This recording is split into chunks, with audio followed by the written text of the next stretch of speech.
हम देख रहे हैं प्राचीन भारत से संबंधित आईएएस पीसीएस के सोल्ड हुए papers one liner points with fact के साथ। क्वेश्चन नंबर 1, भारत में चांदी की उपलब्धता के प्राचीनतम साक्ष्य मिलते हैं। कहाँ से मिलते हैं? ये हड़प्पा संस्कृति से। ये क्वेश्चन आईएएस प्री 1994 को पूछा गया था। नेक्स्ट क्वेश्चन है 2, सिंधु घाटी की सभ्यता के किस पुरास्थल से नाव के चित्र युक्त मुहरें प्राप्त हुई है? तो ये प्राप्त हुई है मोहनजोदड़ो से और लोथल से। ये क्वेश्चन यूपी पीसीएस प्री 2022 में पूछा गया था। नेक्स्ट क्वेश्चन है 3, अष्टांग मार्ग की संकल्पना अंग है। किसका अंग है? धर्म चक्र प्रवर्तन सूत्र की विषय वस्तु का। यह क्वेश्चन आईएएस प्री 1998 में पूछा गया था। प्रश्न नंबर 4, बौद्ध संघ में भिक्षुणी के रूप में स्त्रियों के प्रवेश की अनुमति बुद्ध द्वारा दी गई थी। कहाँ दी गई थी? वैशाली में। और किसके कहने पर? गौतम बुद्ध के प्रिय शिष्य आनंद के कहने पर। यह क्वेश्चन यूपी पीसीएस प्री 2010 में पूछा गया था। क्वेश्चन नंबर 5 है, सर एडविन अर्नाल्ड की पुस्तक द लाइट ऑफ एशिया आधारित है। किस पर आधारित है? ललित विस्तार पर। किस पर आधारित है? ललित विस्तार पुस्तक पर। और इस पुस्तक का प्रकाशन हुआ था 1879 में। कौन सी पुस्तक? एडविन अर्नोल्ड की पुस्तक द लाइट ऑफ एशिया का। और ये क्वेश्चन पूछा गया था यूपी पीसीएस मेंस 2014 में।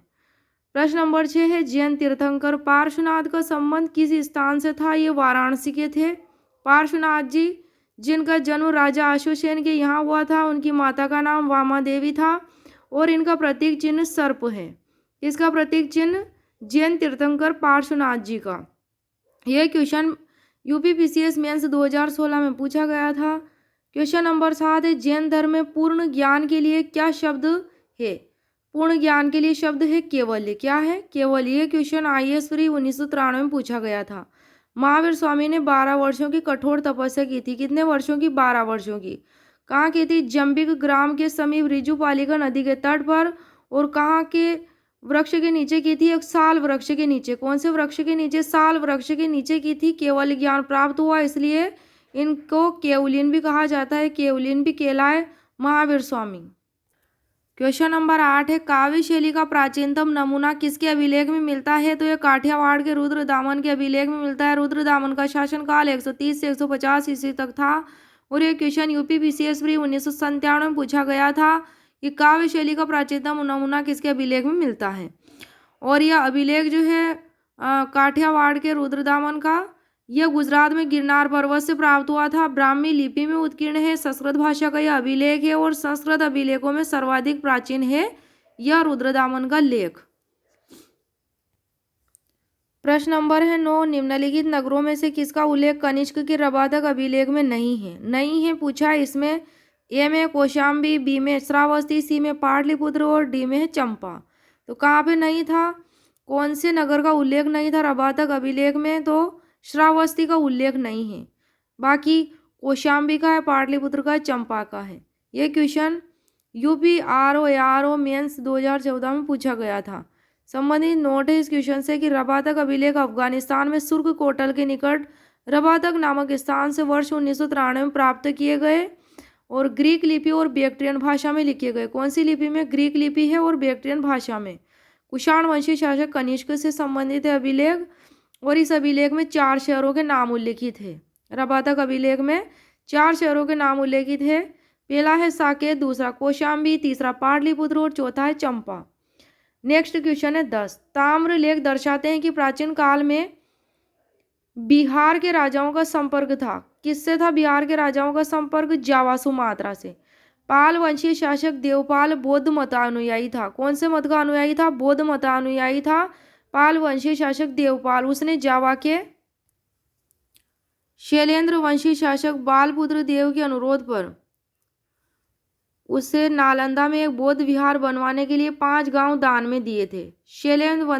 शैलेंद्र वंशी शासक बालपुत्र देव था। उसके अनुरोध पर उसे नालंदा में एक बौद्ध विहार बनवाने के लिए 5 गांव दान में दिए थे।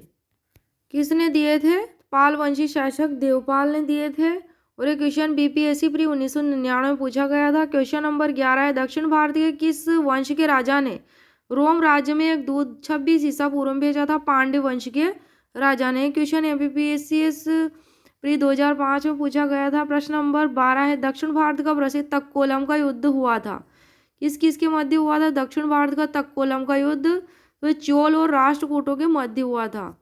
किसके मध्य? चोल और राष्ट्रकूटों के मध्य। संबंधित नोट है, चोल शासक परांतक प्रथम के अंतिम दिनों में राष्ट्रकूट शासक कृष्णा तृतीय ने पश्चिमी गंगों, जिसका नाम था बुत्तुक सेकंड, की सहायता से इस युद्ध में चोलों को परास्त किया था। किसकी सहायता से? पश्चिमी गंग की सहायता से, और तंजौर पर अधिकार कर लिया था। कृष्ण तृतीय ने इस विजय के उपलक्ष्य में तंजैयो कोंड की उपाधि धारण की। किसकी उपाधि धारण की? तंजैयो कोंड की उपाधि धारण की थी। और तक्कोलम का युद्ध चोल और राष्ट्रकूटों के मध्य लड़ा गया था। नेक्स्ट कीजिए 13, जैन संप्रदाय में प्रथम विभाजन के समय श्वेतांबर संप्रदाय के संस्थापक थे। तो श्वेतांबर संप्रदाय के संस्थापक थे स्थूलभद्र। कौन थे? स्थूलभद्र। मौर्य काल में मगध में अत्यंत भीषण अकाल पड़ा। कौन से काल में? मौर्य काल में। फिर भद्रबाहु ने अपने अनुयायियों को लेकर दक्षिण भारत की ओर प्रस्थान किया। कौन गए दक्षिणी भारत? भद्रबाहु।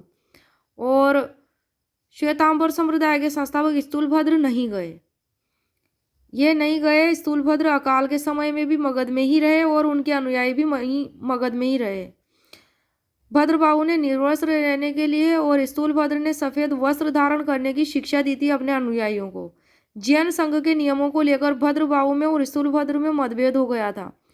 क्वेश्चन जो है ये RS 1999 में पूछा गया था। क्वेश्चन नंबर 14 है कि किसने मगध साम्राज्य में वज्जी गण संघ को हराकर आत्मसात कर लिया था, उसको मिला लिया था। किसमें? मगध साम्राज्य में वज्जी गण संघ को। उसका नाम था अजातशत्रु। कौन था? अजातशत्रु। संबंधित नोट है कि वैशाली वज्जी संघ का प्रमुख गणराज्य था। किसका? वैशाली वज्जी संघ का। यहाँ के शासक लिच भी थे। कहाँ के? वज्जी संघ के। बिंबिसार के समय से ही मगध और वज्जी संघ में मनमुटाव था। फिर अजातशत्रु के समय संघर्ष में बदल गया था। फिर अजातशत्रु ने अपने मंत्री वत्सकार को भेजकर वज्जी संघ में क्या कर दिया? फूट डलवा दी। फिर आक्रमण करके अजातशत्रु ने लिच्छवियों को पराजित किया। किसको? लिच्छवियों को, और उनका भूभाग मगध साम्राज्य में मिला लिया। नेक्स्ट क्वेश्चन है 15, राजा नंद का उल्लेख करने वाला अभिलेखीय प्रमाण है। तो ये खारवेल का हाथी गुम्फा अभिलेख। खारवेल चैदी वंश का प्रतापी शासक था और नंद वंशीय शासक महापद्मनंद द्वारा कलिंग में नहर खुदवाए जाने का उल्लेख इस अभिलेख में किया गया है। खारवेल के हाथी गुम्फा अभिलेख में नहरों की जानकारी देने वाला प्रथम अभिलेखीय साक्ष्य यही मिलता है, हाथी गुम्फा अभिलेख में। और किसने किया था? ये महापद्मनंद, जो नंदवंशीय शासक था। क्वेश्चन नंबर 16 है, युद्ध भूमि में बड़ी संख्या में सैनिकों के मारे जाने अथवा आहत हो जाने के बाद किस भारतीय गणराज्य की स्त्रियों ने सिकंदर के विरुद्ध शस्त्र धारण किया था? तो यह अश्वक की, जिसकी राजधानी मशक थी, तो मशक की स्त्रियों ने किया था शस्त्र धारण। ये क्वेश्चन UPPSC मेंस 2013 में पूछा गया था।